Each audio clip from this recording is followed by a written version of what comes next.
सुरुचि ने प्रवचन सुन सुन के प्रतिज्ञा ले ली थी कि अब वो कोई भी पाप नहीं करेगी, सबसे अच्छे से बात करेगी, किसी के साथ बुरा नहीं करेगी।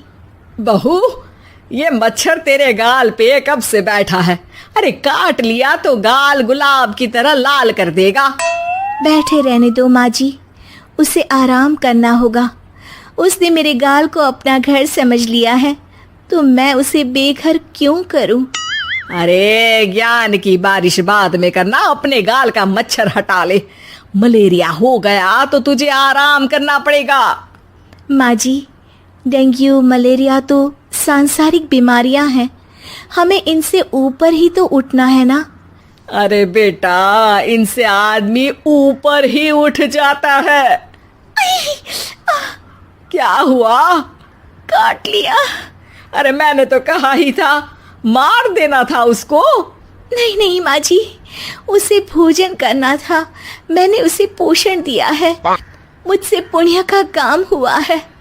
अरे उड़ रहा है टुनटुना के, ताली बजा के मार दे वरना फिर काट खाएगा।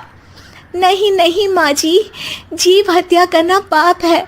मैंने एक बार व्हाट्सएप पे एक उपदेश पढ़ा था, मच्छर आपको काटे ये उसका जुनून है, उसके बाद आप खुजाओ ये आपका सुकून है।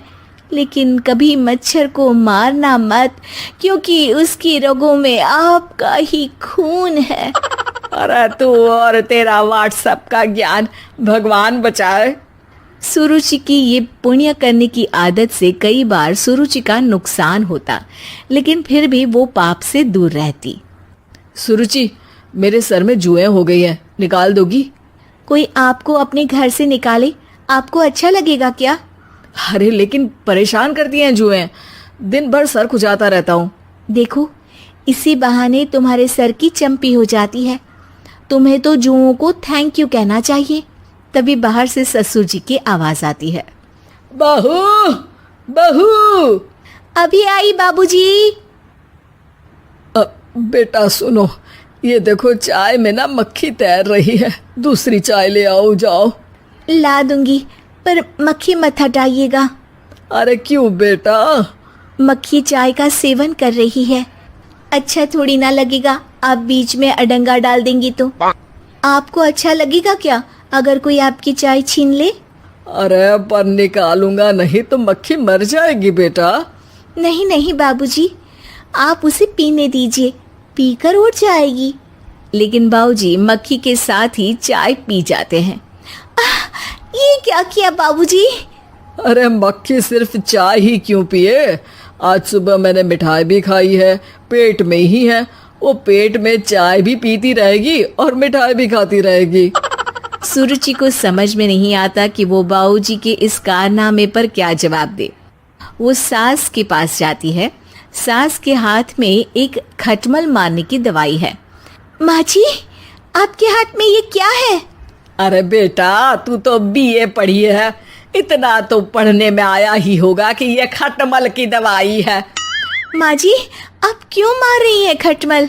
मत मारिए माँ जी, आप अपनी नींद के लिए खटमलों को हमेशा के लिए सुला देना चाहती हैं। अरे अब चुप भी हो जाओ देवी, पुरानी दवाई है, एक्सपायर हो गई है, फेंकने जा रही हूँ, नहीं मार रही हूँ खटमल। और वैसे भी खटमल से ज्यादा तो तूने हमारी नींद हराम कर रखी है। माँ जी, पुण्य करना चाहिए, आपको तो ज्यादा करना चाहिए, आपकी तो उम्र भी हो रही है। अरे उम्र से याद आया, बैंक में जाकर जन्म तारीख सही करवानी है, तैयार हो जा, कल स्कूटी चला के ले जाना मुझे।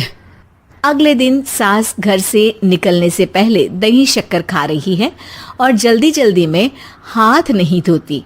बहू स्कूटी निकालती है और सास ताला लगाती है। ताला लगाते वक्त शक्कर के दाने ताले पे रह जाते हैं और दोनों सास बहू हड़बड़ी में घर से बाहर निकल जाती हैं। अच्छा हुआ कि तेरी स्कूटी में सेल्फ स्टार्ट है, वरना तू तो बोलती कि मैं किक नहीं मारूंगी, किक मार दी तो पाप लगेगा। माँ जी, इस तरह मजाक करना भी पाप होता है। दोनों सास बहू बैंक पहुंचती हैं। अभी लंच टाइम है, बाद में आना। अरे भाई साहब सुन तो लो, करवाना क्या है? अरे जन्म तारीख बदलवानी है, कैसे बदलेगी? अब किसी और तारीख को पैदा हो जाओ। यही चुटकुला आप अपने मैनेजर को भी सुना पाओगे ना? वो भी हंस ले थोड़ा, अभी बुलाती हूँ। अरे अरे रुकिए रुकिए, ये फॉर्म भरिए और आधार कार्ड दीजिए। अरे राम रे, आधार कार्ड तो भूल ही गई, उसके बिना तो नहीं होगा। अरे बहू जा घर से जल्दी से मेरा बटुआ उठा ला, उसमें मेरे सारे कार्ड रखे हैं। जा जा जल्दी लेकर आ, वरना बैंक बंद हो जाएगा और कल मुझे अपनी बहन के यहाँ भी तो जाना है ना। जी माँ जी, अभी गई और अभी आई। अरे रुक, चाबी तो लेकर जा घर की। बहू जल्दी से घर पहुंचती है, लेकिन घर पहुंचते ही देखती है कि ताले पे बहुत सारी चींटियां हैं, जो माँ के ताला लगाते वक्त हाथ से ताले पे शक्कर छूट जाने के कारण आ गई थी। चींटियां हट जाओ, मुझे आधार कार्ड निकालना है। बहू चींटियों को हटाती नहीं है, उनसे मिन्नतें करने लगती है। सुनो, हट जाओगी तो और भी शक्कर के दाने खिलाऊंगी। अभी सास का काम बहुत ज़रूरी है, मेरी बात सुन लो, मान लो। मैंने तुमको हटाया तो पाप हो जाएगा। चींटियाँ कैसे सुरुचि की बातें सुनती जब घर में ही उसकी कोई नहीं सुनता था। शाम हो जाती है पर चींटियाँ हटती नहीं है। तभी सास वहाँ ऑटो से आ जाती है। अरे कहाँ रह गई तू? बैंक भी बंद हो गया। माँ जी, ताले पे चींटी।